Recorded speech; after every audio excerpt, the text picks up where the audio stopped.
देखिए, हमारा ये सीधे से मानना है कि चंद्रमा और चंद्रमा पे जिस प्रकार से हमारे चंद्रयान 3 उतरा है, चंद्रमा सिर्फ एक भौगोलिक स्थिति नहीं है, भौगोलिक एक मानचित्र पे एक वो नहीं है, बल्कि चंद्रमा से हमारा आध्यात्मिक और सामाजिक संबंध है।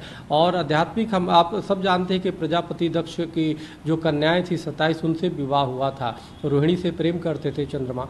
और उस चंद्रमा पे अधिकार जमाने का प्रयास किस प्रकार से लोग कर रहे हैं, जो जिहादी मानसिकता के लोग, अभी भी एक मौलाना का सुन रहे हैं कि उसका जो पॉइंट है, उसका जो शिव शक्ति पॉइंट है, शिव शक्ति धाम जिसको मैं बोलता हूँ, उसको अल्लाह के नाम से रख दिया जाए। अरे क्या मतलब बनता है भाई?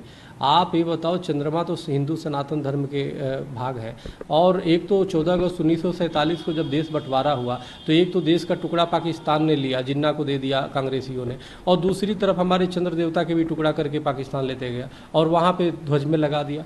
हम तो उसके लिए भी संयुक्त राष्ट्र संघ में भी अपनी लीगल करेंगे कि हमारा ध्वज पे चंद्रमा का वो लगा करके, और रोहिणी का बिंदु जो होता है, चांद सितारा जिसको बोलते हैं, वो तारे, तो तारे नहीं है, चांद तारे नहीं है, वो चंद्र देवता है और रोहिणी है, और उसकी प्रतीक को लेके अपने ध्वज पे लगा लिया। और लगा करके कहाँ तक, चंद्रमा तो शांति के, शीतलता के प्रतीक है, इसलिए भगवान शिव के मस्तक पे विराजमान होते हैं। और कहाँ तक वो शांति का कार्यकर्ता पूरे विश्व में, आतंकवाद पूरे विश्व में फैला रहा है, हमारे देश में आतंकियों को भेजता है, सीमा पे रोज आतंकी मारे जाते हैं। तो यह, या तो तुम हमारा चंद्रमा, हम इनसे वापस लेंगे जिन कांग्रेसियों ने उसे दे दिया, भारत के भी टुकड़े दे दिए और चंद्रमा के भी टुकड़े दे दिए हमारे देवता को, तो इसलिए आप चंद्रमा हमारे वापस करो, अन्यथा आपके खिलाफ मानहानि का केस हम करेंगे। जैसे हिटलर ने हमारे स्वास्थ्य को चुरा लिया, स्वास्थ्य को लेकर के और कत्लेआम किया और बदनाम किया हमारे स्वास्थ्य को, वो भी टेढ़ा स्वास्थ्य लगा दिया था, उसी प्रकार के ये हमारे चंद्र देवता के टुकड़े को लगा करके और आतंक फैला रहा है पाकिस्तान। तो इसलिए आपको कोई अधिकार नहीं है। हाँ, अगर जो या तो आतंकवाद छोड़ो,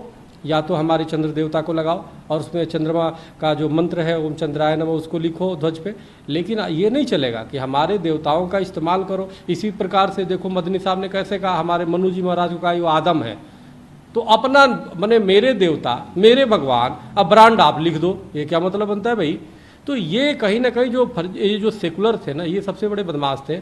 इन्होंने न सिर्फ हमारे हिंदुओं के साथ वो किया, न सिर्फ हमारे देश के टुकड़े किए, बल्कि उसके साथ हमारे देवताओं के भी टुकड़े करा दिए। तो इसलिए इसको बड़ी सोचने वाली बात है कि आप देखो कि ये किस तरह से इन्होंने हमारे साथ छल किया है। यह बहुत दुर्भाग्यपूर्ण है। पूछ लियो पाकिस्तानियों से कि चंद्रमा किसके पुत्र हैं, बता ही नहीं पाएंगे।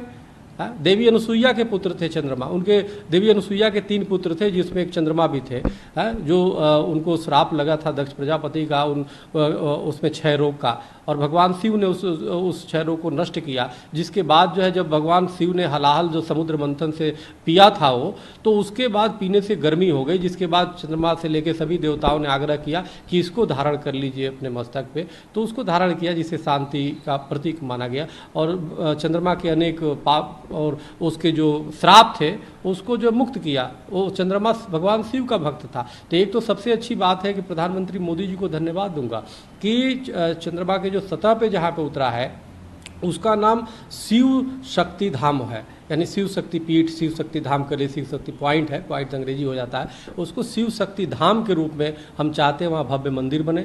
हिंदू महासभा ने प्रस्ताव भी पास किया है और मैं बनवाऊंगा उसको, जैसे ही आवागमन थोड़ा सुलभ हो जाएगा करेंगे। और जिहादियों को पूरी तरह वहाँ वर्जित किया जाए जाने से, और कांग्रेस मानसिकता के लोग भी वहाँ न जाने पाए, क्योंकि वहाँ पे बड़ी सीधी सी बात है कि वहाँ इसके पहले की भारत की तरह स्थिति हो जाए, टुकड़े टुकड़े कराए, वहाँ पे बिल्कुल हिंदू राष्ट्र होगा। चंद्रमा हमारे हिंदू सनातन के देवता हैं, वो हिंदू सनातन राष्ट्र होगा पूरी तरह, जहाँ से सर्वे भवन्ति सुखिनः सर्वे सन्तु निरामया सर्वे भद्राणु पश्यन्तु माँ कश्चित् दुःख भाग भवित का संदेश जाएगा। तो इसलिए चंद्रमा, सूर्य या हमारे ग्रहों पे, हमारे नक्षत्रों पे कब्जा करना बंद करो। वहाँ चंद्रमा जिहाद अब नहीं चलेगा। कांग्रेसियों ने तो दे दिया टुकड़ा, उसको भी लेंगे चाहे कितनी भी लीगल लड़ाई लड़नी पड़े। तो इसलिए हम संसद में चाहते हैं कि एक प्रस्ताव पास हो कि एक तो चंद्रमा हिंदू राष्ट्र घोषित हो, चंद्रमा को किया जाए, और वहाँ पे शिव शक्ति धाम के रूप में वो पीठ की जो है स्थापना हो, उसकी पूरी हिंदू महासभा उसको बनवाने की खर्च भी उठाएगी।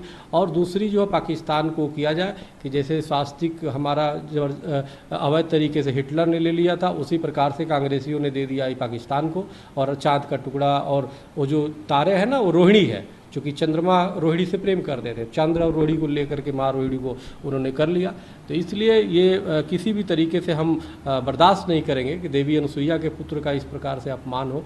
तो हम चाहते हैं कि उसको लेकर रहेंगे और चंद्रमा हिंदू राष्ट्र हो, वहाँ से पूरे ब्रह्मांड का शांति का संदेश जाएगा। वहाँ पे किसी प्रकार जिहादी मानसिकता, लव जिहाद और चंद्रमा जिहाद नहीं होगा। तो इसलिए यहाँ पे है जो यहाँ पे ही शांत करने में देखो कितनी मुश्किल हो रही है। तो इसलिए ये जिहादी मानसिकता के लोग और सेकुलरों का माया जाल वहाँ न फैले, इसलिए वहाँ से एकदम वहाँ पहुँचने से भी वंचित किया जाना चाहिए और वहाँ विशुद्ध रूप से हिंदू सनातन राष्ट्र की घोषणा चंद्रमा पे करनी चाहिए।